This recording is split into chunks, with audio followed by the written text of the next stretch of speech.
Bonjour et bienvenue sur BK Podcast, je m'appelle Bruno. Ce week-end, c'était un week-end très mouvementé pour les amoureux de la boxe, des arts martiaux.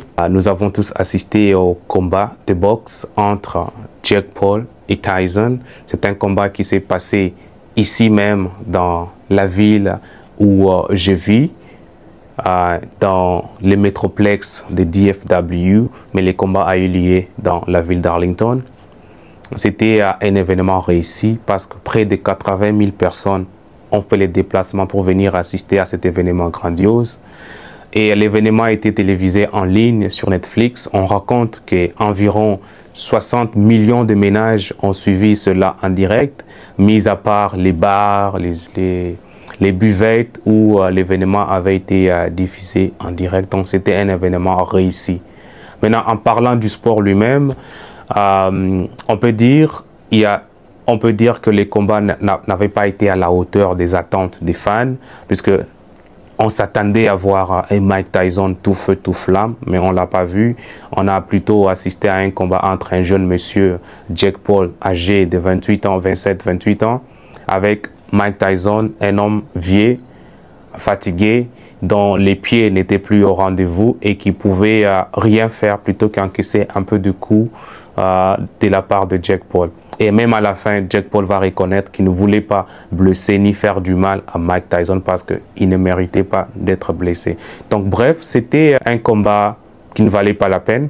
Et maintenant, Mike Tyson peut toujours se retrouver heureux parce qu'il faut se souvenir qu'avant les combats, l'homme avait été hospitalisé. Il dit que c'était un défi pour lui-même de faire ce qu'il aime faire le plus et en le faisant, gagner un peu d'argent. Il faut dire qu'il a gagné. Il se retrouve avec une enveloppe d'environ 20 millions de dollars américains, alors que les jeunes, Jake Paul va s'en sortir avec une enveloppe de 40 millions de dollars américains.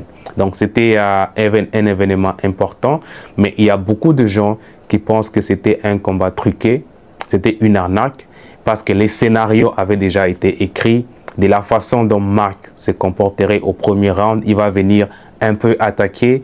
Et c'est ça qu'on a vu, que le premier round, Mike il prenait l'initiative. Et juste après, on a vu qu'il ne pouvait plus rien faire. Ses pieds n'étaient pas en point. Il était déjà fatigué. Il ne pouvait pas toucher Jake Paul. Donc bref, il y a beaucoup de gens qui pensent que c'était un combat qui était scripté, donc une arnaque. Mais moi, je ne suis pas de cet avis-là. Je crois que c'était un combat qui s'est déroulé comme il s'est déroulé.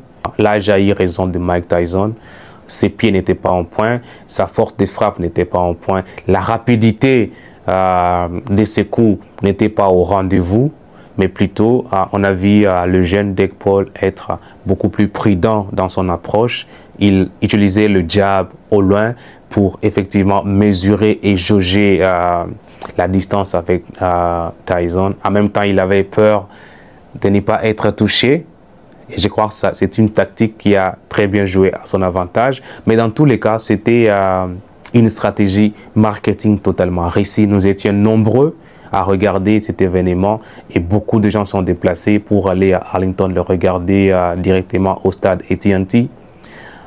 Donc maintenant, on est très impatient de voir comment la suite va se dérouler. Mais pour ma part, je suis très content de ce que Mike Tyson est sorti de ce combat en bonne santé et qu'il s'est retrouvé avec 20 millions de dollars américains. Voilà ce que j'avais pour vous. Je vous souhaite une très belle soirée. Merci de nous continuer à nous suivre. Abonnez-vous, likez, partagez et surtout, laissez-moi un commentaire au bas de l'écran. Bye.